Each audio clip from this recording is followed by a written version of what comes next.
দিবে। এর আল্লাহর গোলাম, দুনিয়ার অবস্থা একটু অবলোকন করলে বোঝা যায়।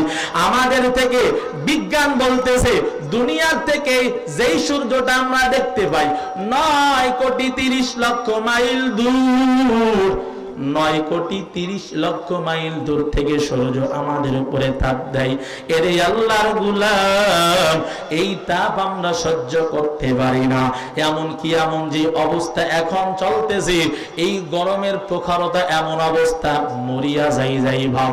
অনেক যুবক আমার সামনে দেখা গেল স্ট্রোক করিয়া, হিট স্ট্রোক করিয়া মারা গেছে।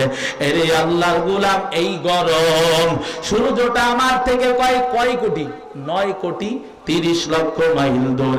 এত দূর থেকে তাপ দেওয়ার কারণে যদি মানুষের মৃত্যু ঘটিয়া যায়, এরে আল্লাহর গোলাম, সহ্য যদি করতে না পারি, ওই সূর্য কিয়ামতের ময়দানে এক হাত থেকে এক বিঘাত মাথার উপরে যখন আসবে, আল্লাহ তাআলা যখন বলবে সব তাপ সারিয়া দাও, সূর্য যখন তাপ সারিয়া দিবে, মাথার তালুগুলো টাস টাস করিয়া ফাটিয়া যাবে।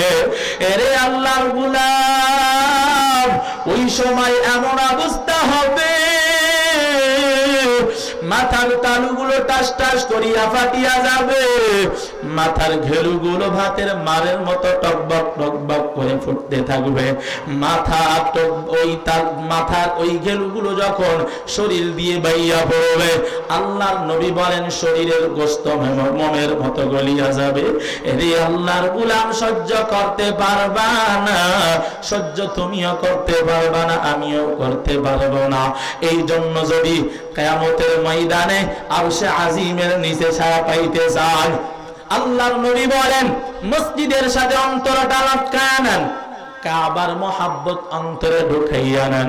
এরে আল্লাহর গোলাম, 3 নাম্বার হাবিবুল্লাহর মোহাব্বত, রাসূলুল্লাহর মোহাব্বত। মায়ার নবী বলেন, আমি নবীরে ভালোবাসে কারা? আমার সুন্নতরে ভালোবাসে যারা। আর আমার সুন্নতরে ভালোবাসে যারা, আমি নবীর সাথেই কানা মাই ফিল জান্নাহ, আমার সাথেই তারা জান্নাতে থাকবে। সুবহানাল্লাহ। জান্নাতে নবীর সাথে থাকতে চান কি চান না? अगर खाही के दर जन्नत रसीदी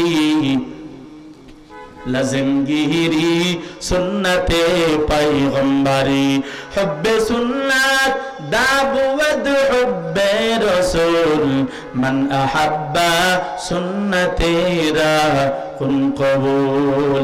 नबीर साथे जारा জান্নাতে যাইতে চাও, নবীর সুন্নাতের মালাটা গলায় লাগাইয়া নাও। নবীর সুন্নাতের উপর আমল করিয়া করিয়া দুনিয়া থেকে যারা যাইতে পারবা, আল্লাহর জান্নাতের মেহমান ওই দিন হয়ে যাইতে পারবা। সুন্নাতের কেমন পাওয়ার! এরে আল্লাহর গোলাম, একটা সুন্নাতের পাওয়ার বইলাই আমার আলোচনা শেষ করব, সামনের দিকে আপনাদেরকে বিরক্ত করব না। আল্লাহর নবীর একটা সুন্নাত ছিল দস্তরখানা বিছাইয়া খানা খাওয়া। আমরা খাই কি খাই না? খাই। দস্তরখানা নেন, আল্লাহ কবুল করেন, বলেন আমিন। দস্তরখানা বিছাইয়া খানা খাওয়া। খানা যদি ওই দস্তরখানার পরে পড়ে যায়, ওইটা আবার উঠাইয়া খাওয়া যায়, ঠিক কি ঠিক না? এরে আল্লাহর গোলাম, মায়ার নবীর একজন সাহাবী ছিলেন, নাম হলো আনাস ইবনে মালিক রাদিয়াল্লাহু তাআলা আনহু। আনাস বাবার নাম মালিক, বাসা হলো মদিনায়। বয়স 8 থেকে 10 বছর। কয় বছর? 8 থেকে 10 বছর। আল্লাহর নবী যখন মক্কার ভিতরে বেঈমানদের যন্ত্রণা সহ্য করতে আর না পারেন, আল্লাহ নবীরে বলেন, নবী আপনি হিজরত করেন। কোথায় হিজরত? মদিনায় হিজরত করেন। নাম ছিল এই সময় ইয়াসরিব। আল্লাহর নবী হিজরত করলেন মক্কা ছেড়ে, সাথী ছিলেন হযরতে আবু বকর। নবী আসলেন মদিনায় আবু আইয়ুব আনসারী রাদিয়াল্লাহু তাআলা আনহুর বাসায়। মদিনার নারীরা সব নবীর কাছে যাইয়া দেখা করতেছে, নবীরে স্বাগত জানাইতেছে। তলা আল বদরু আলাইনা, নবীরে স্বাগত জানানোর জন্য মদিনার নারীরা আসছে। যারা আসছে দামি দামি হাদিয়া নিয়ে নবীর কাছে আসছে, দামি দামি হাদিয়া। আজকে এখানে মাহফিল হইল, কালেকশন করলো, দেখলাম সব পুরুষরা দিল, মহিলাদের থেকে কোনো নাম পাইলাম না। অথচ মহিলাদের দানটাই ইসলামের জন্য সর্ববৃহৎ দান। আল্লাহর নবী বলেন খাদিজার দান ইসলামের জন্য এত বড়, ইসলাম খাদিজার এই অর্থটা ইসলামের জন্য অনেক উপকার হয়েছে। খাদিজা ছিল খায়েলেদের মেয়ে, অনেক ধনী একজন ব্যবসায়ী, একমাত্র কন্যা, ধন সম্পদের অভাব ছিল না, সব ধন সম্পদ ইসলামের জন্য বিলাইয়া দিছে। এখানকার এমন খাদিজা মার্কা মা বোন নাই না? আছে বলে সবাই, কেমন আছে একটু শেষে দেখা যাবে। আল্লাহ কবুল করেন, বলেন আমিন। তো হযরতে রাসূল করিম সাল্লাল্লাহু আলাইহি ওয়াসাল্লাম যখন মদিনায় আসলেন, মহিলারা সবাই নবীর কাছে সাক্ষাতে আইসা দামি দামি হাদিয়া দেয়। আনাস ইবনে মালিকের মাও আসছে নবীর সাথে সাক্ষাতে। আসার পরে দেখে মদিনার নারীরা সব দামি দামি হাদিয়া নিয়ে হাজির। আনাস ইবনে মালিকের মা কিছুই নিয়ে আসে নাই, খালি হাতে আসছে সন্তানটা নিয়ে। নবীর সামনে যাইতে লজ্জা পাই, সবাই দামি হাদিয়া দেয়, আমি কি নিয়ে নবীর সামনে যাব? আমার তো স্বামীও নাই, সন্তান দুনিয়াতে আসার আগ দিয়েই স্বামী হুদাও। মহিলা ঈমান আনছে সন্তানটা নিয়ে নবীর কাছে, এখন আসছে, আমি কি হাদিয়া দিব নবীর? টেনশনে পড়ে গেছে। এক পর্যায়ে অবস্থা এমন হয়েছে, আমার কাছে তো কোনো হাদিয়া নাই, আমার টাকা পয়সাও নাই, তবে দেখি নবীকে একটা প্রস্তাব দিয়ে আমার সন্তানটারে নবীর খাদেম হিসেবে দেওয়া যায় কিনা। সবাই দামি দামি হাদিয়া দিয়ে সরে যায়। আনাস ইবনে মালিকের মা নবীর সামনে, নবী আমি তো কিছু আনতে পারি নাই, তবে আমি একটু আমার অন্তরের একটা কথা আপনারে বলতে চাই। আমার এই সন্তান ছোট্ট, 8 বছরের বা 10 বছরের বালক, আনাসকে আমি আপনার খাদেম হিসেবে দিতে চাই।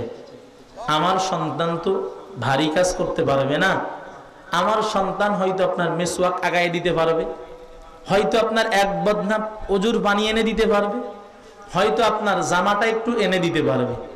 আমার এই সন্তানটাকে যদি খাদেম হিসেবে নেন, আমি মা হিসাবে খুশি হই, কারণ আমি কিছুই আনতে পারি নাই। আল্লাহ নবীর কাছে এমন বলার পর নবী কবুল করে নিলেন।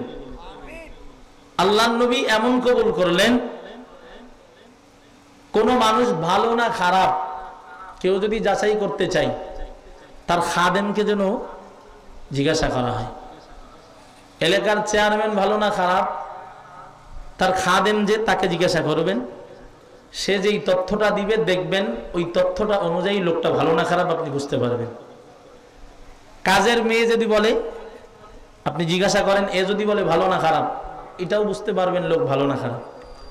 ড্রাইভার যদি বলে ভালো না খারাপ, ড্রাইভারের থেকে বুঝলে আপনি বুঝতে পারবেন ওই লোকটা ভালো না খারাপ। তো একজন মানুষ যাচাইয়ের জন্য তার খাদেম সর্বপ্রথম জিজ্ঞাসা করা দরকার। খাদেম যদি বলে ভালো, বুঝবেন লোকটা ভালো। তো আল্লাহর নবীর সাহাবী হযরতে আনাস ইবনে মালিক বলেন, আমার নবীর খেদমতে আমি দীর্ঘ 10 বছর কাটাইছি। কয় বছর? দীর্ঘ 10 বছর নবীর খেদমত করেছি। আল্লাহর নবী একদিনও আমাকে গালি দেন নাই, একদিনও আমাকে মারে নাই, একদিনও আমাকে ধমকও দেয় নাই। একদিন নবী আমারে বলছে, আনাস যাও আমার জামাটা একটু নিয়ে আসো। আমি আনতে গেছি। আনতে যাওয়ার পর মদিনার ভিতরে অলিতে গলিতে বাচ্চারা খেলা করে, আমি যাইয়া ওই গলির ভিতরে খেলা দেখাই মগ্ন হয়ে গেছে। আল্লাহ নবী সাল্লাল্লাহু আলাইহি ওয়াসাল্লাম জামা না পাইয়া দেরি হয়ে যায়। নবী ভাবছে যে কোথায় গেল আনাস, নবী নিজেই বের হয়ে গেছে, আর ভরসা করে নাই, নিজে গিয়ে জামা আনি। আল্লাহ নবী বের হয়ে যখন জামা আনতে যায়, নবী তাকায়া দেখে মদিনার গলির ভিতরে আনাস দাঁড়ায় দাঁড়ায় বাচ্চাদের খেলা দেখতেছে, নিজেও ছোট মানুষ, তো বাচ্চাদের খেলা দেখে নবী তার পিছনে দাঁড়ায় রয়েছে। আল্লাহ নবী পিছনে দাঁড়ায় দাঁড়ায় আনাস ইবনে মালিকরে দেখতেছে, আর আনাস ইবনে মালিক দেখতেছে বাচ্চাদের খেলা। হঠাৎ করে আনাস ইবনে মালিক বাচ্চাদের খেলাধুলা দেখতে দেখতে পিছনের দিকে যখন তাকাইছে, তাকায় দেখে রাহমাতুল লিল আলামিন পিছনে হাজির। আল্লাহ নবীর সাথে চোখে চোখ পড়ে গেছে, নবী একটা মিষ্টি হাসি দিছে। আনাস ইবনে মালিক সঙ্গে সঙ্গে লজ্জায় অবনত হয়ে গেছে এবং ভয়ে বলে, আমার কলিজাটা কেঁপে উঠছে। নবী আমার পিছনে না জানি আমারে মার দেয়, আমারে পাঠাইছিল কাজে, আমি কাজ করি নাই। তো আনাস ইবনে মালিক বলেন আমার নবীর চরিত্র এত সুন্দর, নবী আমার 10 বছরে কোনোদিন গালি দেয় নাই, কোনো ধমক দেয় নাই। এমন যদি আমাদের কোনো নেতার কোনো পিএস বা খাদেম যদি এমন করতো, পার জুতা কইলা পিটানো শুরু করতো কি করতো না? অনেক বাসায় দেখা যায় কাজের মেয়েকে খুন্তি গরম করে গায়ের ভিতরে সেক দেয়, আছে না নাই? অনেক বাসায় দেখা যায় খাবার তো দেয় না, বরং মাজার সাথে বেল দিয়ে বেলগনির ভিতরে আটকায় রাখছে, একটু কাজের ত্রুটি হয়েছে, এমন আছে না নাই?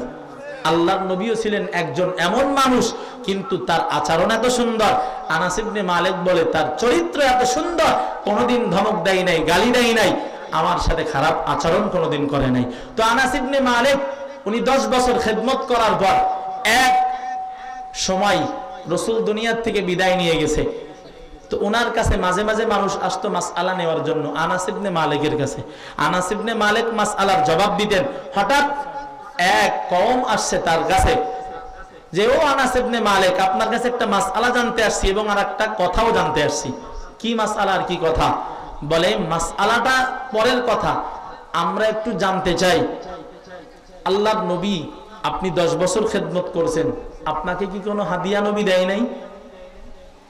খাদেমকে তো একটু হাদিয়া দেওয়ার কথা, আপনি তো রসুলের খাদেম, আপনার নাম হলো খাদেমুর রসুল, রসুল কি কোনো আপনাকে কোনো হাদিয়া দিয়ে যান নাই মৃত্যুর আগ দিয়া? আনাস ইবনে মালিক নাস্তা দিলেন সকলের সামনে। নাস্তা দেওয়ার পর যেই কাপড়টার উপরে নাস্তা দিছেন ওইটার নাম দস্তরখানা। সুন্নাতের কত পাওয়ার! কাপড়টা একটু ময়লা জুতের দেখা যায়, মানুষ বলে নবীর সাহাবী, আল্লাহর নবী বলেছেন আত-তুহুরু শাতরুল ঈমান, পবিত্রতা ঈমানের অঙ্গ, অথচ দস্তরখানাটা ময়লা দেখা যায়, খারাপ দেখা যায়। এমন বলার সাথে সাথে আনাস ইবনে মালিক দস্তরখানাটা টান দিয়ে একটা আগুনের ভিতরে ছেড়ে দিছে। আগুনের ভিতরে যখন ফেলায়া দিছে, আপনারা বলেন কাপড় যদি আগুনে দেওয়া হয় ওই কাপড়টা জ্বলে যায় নাকি ভালো থাকে? সবাই বলেন। পরীক্ষা করার জন্য একটু আগুন জ্বালায়া দেখবেন, কাপড়টা একটু দিবেন, জ্বলে কি জ্বলে না।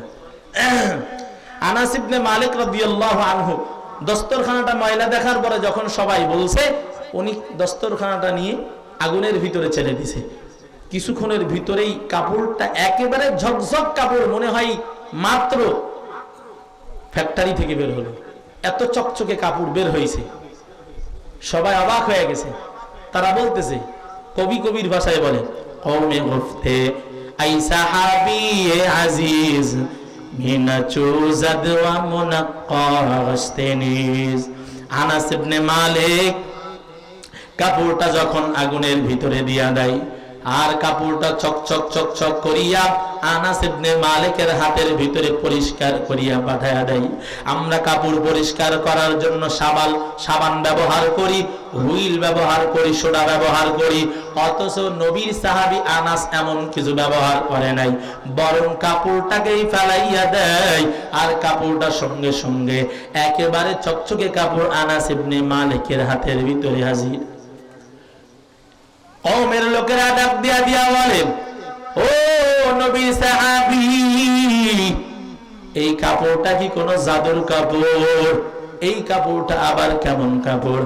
আমরা তো জানি আগুনে দিলে জ্বালায়া ফেলাই, অথচ কাপড়টা জ্বললো না, বরং পরিষ্কার করিয়া ফিরাইয়া দিল।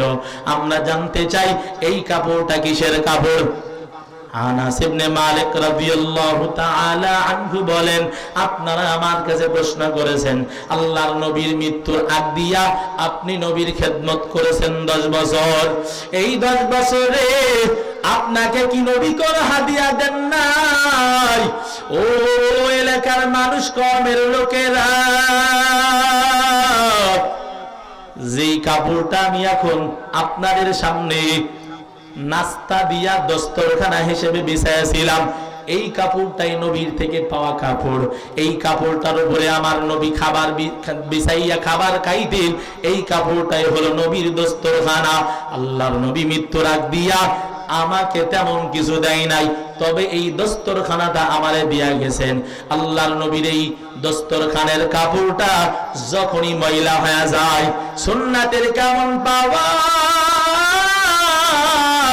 এই সুন্নাতের এমন পাওয়ার, নবীজির সুন্নাতের পাওয়ার, আল্লাহর নবীর সাহাবী আনাস ইবনে মালিক বলে ময়লা হওয়ার পর আমি ওই কাপড়টা যতবারই আগুনের ভিতরে দেই আগুন কাপড়টা পরিষ্কার করিয়া আমার হাতের ভিতরে ফিরাইয়া দেয়। লোকেরা বলে এটা আপনি কেমনে বুঝলেন, কাপড়টা তো জ্বালায়াও দিতে পারো তো। আনাস ইবনে মালিক বলে ও কওমের লোকেরা, এই কাপড়টা আমার নবী বিছাইয়া খানা খাইতো,